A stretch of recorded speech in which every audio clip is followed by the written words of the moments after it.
ओम शांति।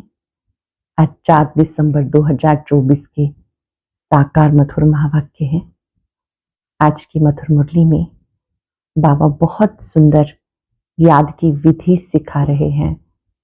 तुम बच्चों को निरंतर याद की यात्रा में रहना है। तुम जितना बाप को जानते जाएंगे उतना याद की यात्रा बहुत अच्छी होगी, बहुत मीठे बनते जाएंगे।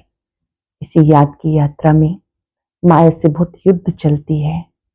इतने प्रेम से बाबा को याद करना है कि प्रेम से आंसू आ जाएं। हर एक अपने को जानते हैं, मैं कितना बाबा को याद करता हूं, मेरी याद की यात्रा कैसी है। बाबा कहते मीठे बच्चे, मुझे याद करो तो तुम माया जीत बन जाएंगे। इस ड्रामा में कोई भी पार्ट 2 बार नहीं हो सकता। बाबा आते हैं, फूलों का बगीचा बनाते हैं। रावण आता है, कांटों का जंगल बना देता है। सतयुग से लेकर के आत्मा पार्ट बचाती आई। एक्टिविटी के हिसाब से सतयुग, त्रेता, फिर द्वापर, फिर कलयुग, धीरे धीरे आत्मा सतो प्रधान से तमो प्रधान बन जाती है। बाबा आते हैं आत्मा को फिर से शक्तिशाली बनाने के लिए। बाबा कहते इस समय पुरुषोत्तम संगम युग है। आप पुरुषोत्तम मुख, पुरुषोत्तम चोला देखते हो। आपको अपना भविष्य का पुरुषोत्तम चोला दिखाई देता है। इस संगम युग पर आप कलयुग को भी जानते हो, सतयुग को भी जानते हो। अभी आप पुरुषार्थ कर रहे हो दैवी गुण धारण करने का। बाबा कहते इसी समय जब तुम बच्चे मुझे याद करते हो, दिव्य गुण धारण करते हो, तो आपका भविष्य में बहुत ऊंच पद हो जाता है। अभी आपको बाबा का संग मिला है। जब आप बाबा के संग में रहते हो तो जैसा संग वैसा रंग लगता है। कल्प में एक बार आपको ऐसा संग मिलता है, इसलिए गाया जाता आत्मा परमात्मा अलग रहे बहुकाल। इस समय आत्मा और परमात्मा का सुंदर मेला लगता है। अब आपको बाबा की कशिश में रहना है, इधर उधर किसी भी आकर्षण में नहीं आना है। सुनते हैं बाबा के मधुर बोल। बाबा कहते मीठे बच्चे, सारा मदार याद पर है। याद से तुम मीठे बन जाएंगे। इस याद में ही माया की युद्ध चलती है। सारा मदार याद पर है। याद से तुम मीठे बन जाएंगे। याद में माया की युद्ध चलती है। क्वेश्चन, इस ड्रामा में कौन सा राज बहुत विचार करने योग्य है जिसे तुम बच्चे जानते हो? इस ड्रामा में कौन सा राज बहुत विचार करने योग्य है जिसे तुम बच्चे ही जानते हो? तुम जानते हो ड्रामा में एक पार्ट 2 बार बज ना सके। सारी दुनिया में जो भी पार्ट बचता है वह 1-2 से नया। तुम विचार करते हो सतयुग से लेके अब तक कैसे दिन बदल जाते हैं, सारी एक्टिविटी बदल जाती है। आत्मा में 5000 वर्ष की एक्टिविटी का रिकॉर्ड भरा हुआ है जो कभी बदल नहीं सकता। एक छोटी सी बात तुम बच्चों के सिवाय और किसी की बुद्धि में आ नहीं सकती। ये छोटी सी बात आपके सिवाय किसी की बुद्धि में आ नहीं सकती। ओम शांति। रूहानी बाप रूहानी बच्चों से पूछते हैं, मीठे मीठे बच्चे, तुम अपना भविष्य का पुरुषोत्तम मुख, पुरुषोत्तम चोला देखते हो। ये पुरुषोत्तम संगम युग है ना। तुम फील करते हो हम फिर नई दुनिया सतयुग में इनकी वंशावली में जाएंगे जिसको सुख धाम कहा जाता है। वहां के लिए तुम अब पुरुषोत्तम बन रहे हो। बैठे बैठे विचार आना चाहिए। स्टूडेंट जब पढ़ते हैं तो उनकी बुद्धि में ये जरूर रहता है कल हम ये बनेंगे। वैसे तुम भी जब बैठते हो तो जानते हो हम विष्णु की डायनेस्टी में जाएंगे। तुम्हारी बुद्धि अब अलौकिक है और किसी मनुष्य की बुद्धि में ये बातें रमण नहीं करती। ये कोई कॉमन सत्संग नहीं। यहां बैठे हो, समझते हो सत्य बाबा जिसको शिव कहते हैं हम उनके संग में बैठे हैं। इस समय हम सत्य बाबा के संग में बैठे हैं। शिव बाबा ही रचयिता है, वही इस रचना के आदि मध्य अंत को जानते हैं, वही ये नॉलेज देते हैं। जैसे कल की बात सुनाते हैं, यहाँ बैठे हो, ये तो याद होगा ना, हम आए हैं रिजुविनेट होने के लिए, अर्थात ये शरीर बदल दैवी शरीर लेने। आत्मा कहती हमारा एक तमो प्रधान पुराना शरीर है, इसको बदलकर ऐसा शरीर लेना है। कितनी सहज एम ऑब्जेक्ट है। पढ़ाने वाला टीचर जरूर पढ़ने वाले स्टूडेंट से होशियार होगा ना। पढ़ाते हैं, अच्छे कर्म भी सिखाते हैं। तुम समझते हो हमें ऊंच से ऊंच भगवान पढ़ाते हैं, जरूर देवी देवता बनाएंगे। ये पढ़ाई है नई दुनिया के लिए, और किसको नई दुनिया का जरा भी पता नहीं। ये लक्ष्मी नारायण नई दुनिया के मालिक थे। देवी देवताएं भी नंबरवार होंगे ना, सब एक जैसे तो हो ना सके, क्योंकि राजधानी है। ये ख्यालात तुम्हारे चलते रहने चाहिए। हम आत्मा भी पतित से पावन बनने के लिए बाप को याद करते हैं। अभी हम संगम युग पर हैं। आत्मा याद करती है स्वीट बाप को। बाप खुद कहते मुझे याद करेंगे तो पावन सतो प्रधान बन जाएंगे। सारा मदार याद की यात्रा पर है। बाप जरूर पूछेंगे बच्चे मुझे कितना याद करते हो। बाबा जी हिसाब पूछ रहे हैं पूरे दिन में मुझे कितना याद करते हो। याद की यात्रा में माया की युद्ध चलती, तुम युद्ध भी समझते हो। ये यात्रा नहीं जैसे कि लड़ाई है, इसमें बहुत खबरदार रहना है। नॉलेज में माया के तूफान आदि की बात नहीं। बच्चे कहते हैं बाबा हम आपको याद करते हैं, परंतु माया का एक ही तूफान नीचे गिरा देता है। नंबर 1 तूफान देह अभिमान का है, फिर काम क्रोध लोभ मोह का। बच्चे कहते बाबा हम बहुत कोशिश करते हैं याद में रहने की, कोई विघन ना आए, परंतु फिर भी तूफान आ जाते हैं। आज क्रोध का, कभी लोभ का तूफान आया। बाबा आज हमारी अवस्था बहुत अच्छी रही, कोई भी तूफान सारा दिन नहीं आया, बहुत खुशी रही। आज कोई तूफान नहीं आया, बहुत खुशी रही। बाप को बड़े प्यार से याद करना है, स्नेह के आंसू भी आते रहे। इतना याद करना है कि याद में प्रेम के आंसू आ जाएं, बाप की याद से बहुत मीठे बन जाएंगे। ये भी समझते हैं हम माया से हार खाते खाते कहां तक पहुंचे हैं, ये कोई समझते थोड़ा ही हैं। मनुष्य तो लाखों वर्ष कह देते, परंपरा से कह देते, तुम कहेंगे हम फिर से मनुष्य से देवता बन रहे हैं। ये नॉलेज बाप देते हैं। विचित्र बाप विचित्र नॉलेज देते हैं। विचित्र निराकार को कहा जाता। निराकार कैसे नॉलेज देते हैं, बाप खुद समझाते। कैसे स्तन में आता हूं, फिर भी मनुष्य मूंझते हैं, क्या एक इसी तन में आएगा। कई पूछते हैं क्या बाबा हमेशा इसी तन में आएगा, परंतु ड्रामा में यही तन निमित्त बनता है, जरा भी चेंज हो नहीं सकती। ये बातें तुम ही समझकर दूसरों को समझाते हो। आत्मा ही पढ़ती है, आत्मा ही सीखती सिखाती है। आत्मा मोस्ट वैल्यूएबल है, आत्मा अविनाशी है, सिर्फ शरीर खत्म होता है। हम आत्माएं परम पिता परमात्मा से रचता और रचना की नॉलेज ले रहे हैं। नॉलेज कौन लेते हैं, आत्मा लेती है।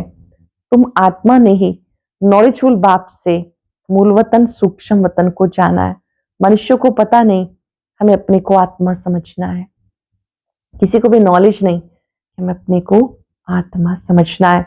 मनुष्य अपने को शरीर समझ उल्टे लटक पड़े हैं। गायन है आत्मा सत्यचित आनंद स्वरूप है। परमात्मा की सबसे जास्ती महिमा है। एक बाप की कितनी महिमा है, वही दुख हरता सुख करता है।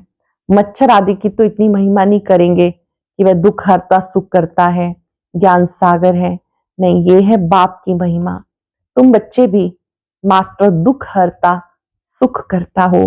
तुम बच्चों को भी नॉलेज नहीं थी, जैसे बेबी बुद्धि थे। बच्चों में नॉलेज नहीं होती तो कोई अवगुण भी नहीं होता। बच्चे में छोटा बच्चा होता है, उसमें कोई नॉलेज भी नहीं अवगुण भी नहीं, इसलिए उसे महात्मा कहा जाता, क्योंकि पवित्र है। जितना छोटा बच्चा उतना नंबर 1 फूल, बिल्कुल ही जैसे कर्मातीत अवस्था है। कर्म कर्म विकर्म को कुछ भी नहीं जानते, इसलिए वो फूल है। सबको कशिश करते हैं, जैसे कि बाबा कहते हैं कि कर्म अकर्म विकर्म की गति भी वो नहीं जानते, बिल्कुल ही जैसे कि एक चैतन्य फूल है। सबको कशिश होती है, जैसे एक बाप सबको कशिश करते हैं ना, बाप आते ही हैं सबको कशिश कर खुशबूदार फूल बनाने के लिए। कई तो कांटों के कांटे ही रह जाते, 5 विकारों के वशीभूत होने के कारण कांटा कहा जाता। नंबर 1 कांटा देह अभिमान का, जिससे और कांटों का जन्म होता है। कांटों का जंगल बहुत दुख देता है, किस्म किस्म के कांटे जंगल में होते हैं, इसलिए इसको दुखधाम कहा जाता। नई दुनिया में कांटे नहीं होते, इसलिए उसको सुखधाम कहा जाता। शिव बाबा फूलों का बगीचा बनाते, रावण कांटों का जंगल लगाता है, इसलिए रावण को कांटों की झाड़ियों से जलाते हैं, बाप पर फूल चढ़ाते हैं। रावण के ऊपर कांटों की झाड़ियां चढ़ाते हैं, उससे जलाते हैं और बाबा पर फूल चढ़ाते हैं। इन बातों को बाप जाने, बच्चे जाने और ना जाने कोई। तुम बच्चे जानते हो, ड्रामा में एक पार्ट 2 बार बज ना सके। बुद्धि में है, सारी दुनिया में जो पार्ट बजता है वो 1-2 से नया। तुम विचार करो, सतयुग से लेके अब तक कैसे दिन बदल जाते, सारी एक्टिविटी ही बदल जाती।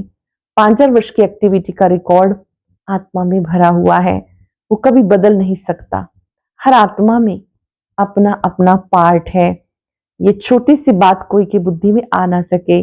इस ड्रामा के पास्ट प्रेजेंट फ्यूचर को तुम जानते हो।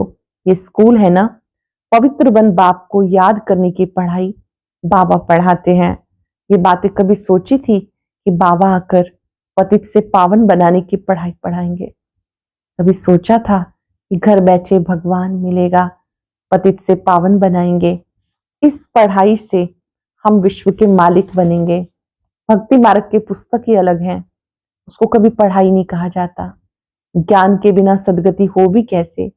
बाप बिना ज्ञान कहां से आए जिससे सदगति हो?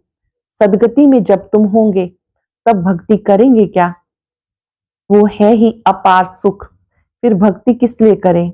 ये ज्ञान अभी तुम्हें मिलता, सारा ज्ञान आत्मा में रहता। आत्मा को कोई धर्म नहीं होता।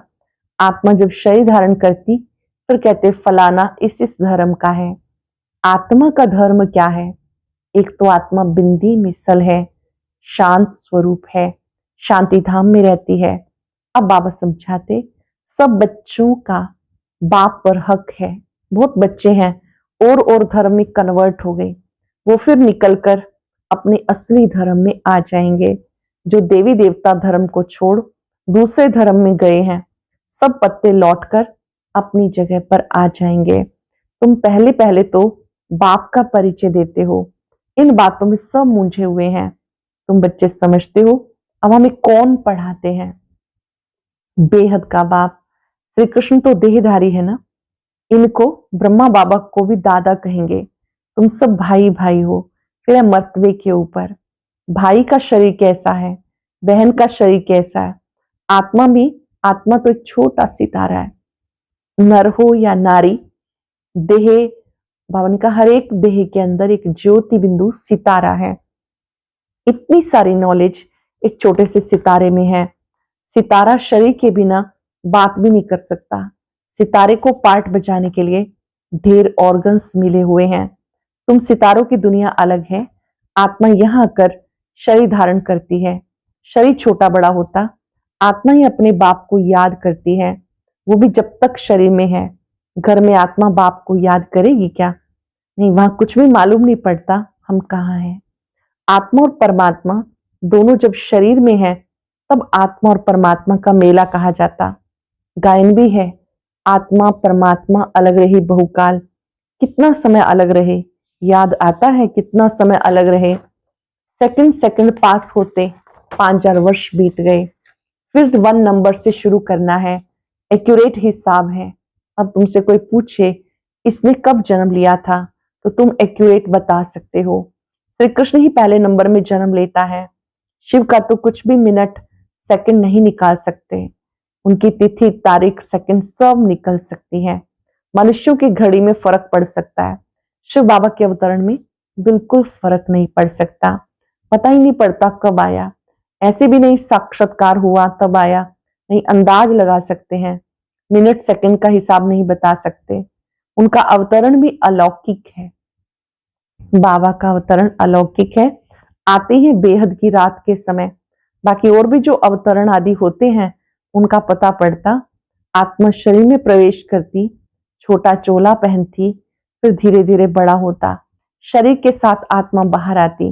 इन सब बातों को विचार सागर मंथन कर फिर औरों को समझाना होता। कितने ढेर मनुष्य हैं, एक ना मिले दूसरे से, कितना बड़ा मांडवा है, जैसे बड़ा हाल है, इसमें बेहद का नाटक चलता है। जैसे तुम यहाँ आते हो नर से नारायण बनने के लिए, बाप जो नई सृष्टि रचते हैं उसमें ऊंच पद लेने के लिए।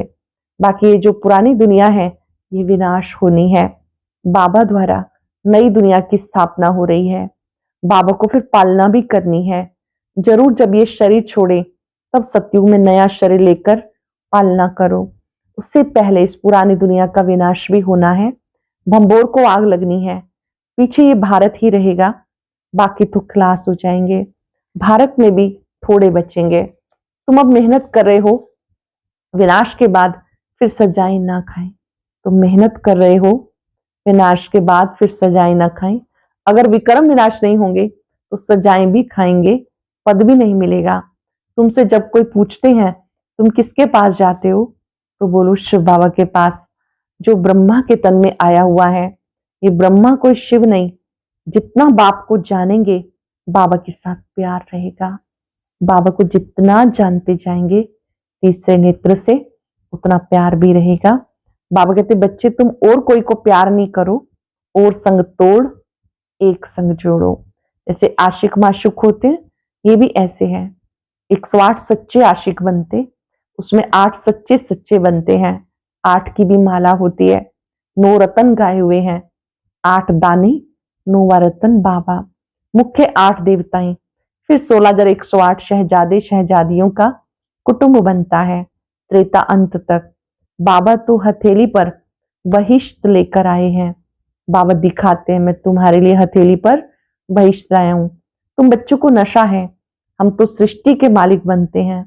बाबा से ऐसा सौदा करना है, कहते कोई विरला व्यापारी ये सौदा करे, ऐसा कोई व्यापारी थोड़ा ही है। तो बच्चे ऐसे उमंग में रहो, हम जाते हैं बाबा के पास, ऊपर वाला बाबा। दुनिया को मालूम नहीं, वो कहेंगे वो तो अंत में आता है, अब वो कलयुग का अंत है, वही गीता महाभारत का समय है, वही यादव जो मुसल निकाल रहे हैं, वही कौरवों का राज्य है, वही तुम पांडव खड़े हो। तुम बच्चे अब घर बैठे अपनी कमाई कर रहे हो, भगवान घर बैठे आया हुआ है, इसलिए बाबा कहते अपनी कमाई कर लो। भगवान घर बैठे मिला, इसलिए अपनी कमाई कर लो। यही हीरे जैसा जन्म अमोलक गाया हुआ है, अब इसको कोड़ी बदले खोना नहीं है। अब तुम इस सारी दुनिया को राम राज्य बनाते हो, तुम्हें शिव से शक्ति मिल रही है। बाकी आजकल कईयों की अकाले मृत्यु भी हो जाती, बाबा बुद्धि का ताला खोलता, माया बुद्धि का ताला बंद कर देती है। बाबा बुद्धि का ताला खोलता है, माया बुद्धि का ताला बंद कर देती।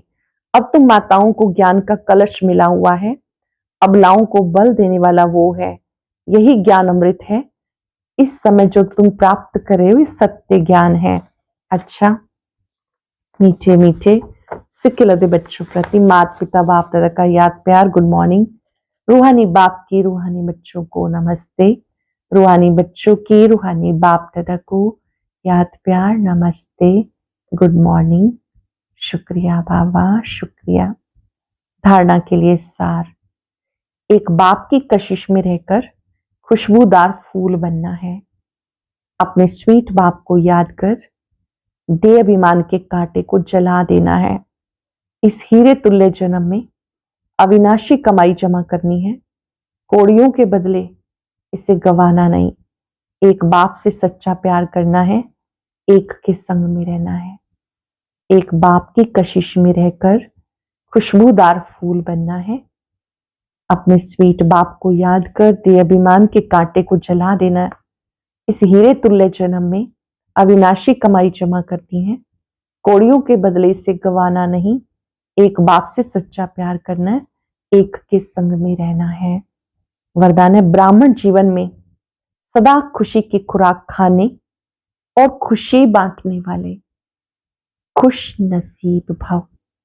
ब्राह्मण जीवन में सदा खुशी की खुराक खाने और खुशी बांटने वाले खुश नसीब भव। इस दुनिया में आप ब्राह्मणों जैसा खुश नसीब कोई हो नहीं सकता, क्योंकि इस जीवन में आप सबको बाप दादा का दिल तख्त मिलता है। सब खुशी की खुराक खाते हो, खुशी बांटते हो। इस समय बेफिक्र बादशाह हो। ऐसी बेफिक्र जीवन सारे कल्प में और किसी युग में नहीं है। सतयुग में बेफिक्र होंगे, लेकिन वहां ज्ञान नहीं होगा। अभी आपको ज्ञान है, इसलिए दिल से निकलता मेरे जैसा खुश नसीब कोई भी नहीं। इस दुनिया में आप ब्राह्मणों जैसा खुश नसीब कोई हो नहीं सकता, क्योंकि इस जीवन में आप सबको बाप दादा का दिल तख्त मिलता है। सदा खुशी की खुराक खाते हो, खुशी बांटते हो। इस समय बेफिक्र बादशाह हो। ऐसी बेफिक्र जीवन सारे कल्प में किसी भी युग में नहीं। सतयुग में बेफिक्र होंगे, पर वहां ज्ञान नहीं होगा। अब तुम्हें ज्ञान है, इससे दिल से निकलता मेरे जैसा खुश नसीब कोई भी नहीं। लोगों संगम युग के स्वराज्य अधिकारी ही भविष्य के विश्व राज्य अधिकारी बनते हैं। संगम युग के स्वराज्य अधिकारी ही भविष्य के विश्व राज्य अधिकारी बनते हैं। आज हम सब याद रखेंगे, मैं खुश नसीब आत्मा हूं। खुशियों के सागर ने मुझे मेरी ओरिजिनल नेचर की याद दिलाई। ये आत्मा, आप खुशियों के सागर की संतान हो। आपको सदा खुश रहना है और खुशियां बांटनी है।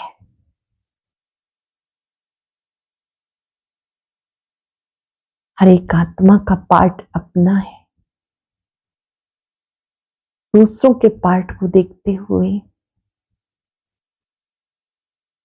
दूसरों से कंपैरिजन करके अपनी खुशी को गायब नहीं करना। इस बेहद ड्रामा में एक का पार्ट ना मिले दूसरे से।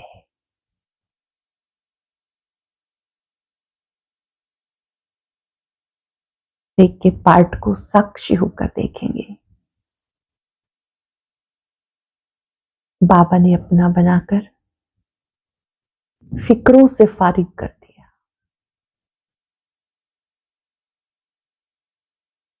याद करें, मेरे जैसा खुश नसीब कोई भी नहीं। एक सच्चा सेवाधारी मुख्य किन किन साधनों द्वारा सेवा करता है और कितने समय तक सेवा करता है, जानने के लिए सुनते हैं आज का अव्यक्त ज्ञान मोती।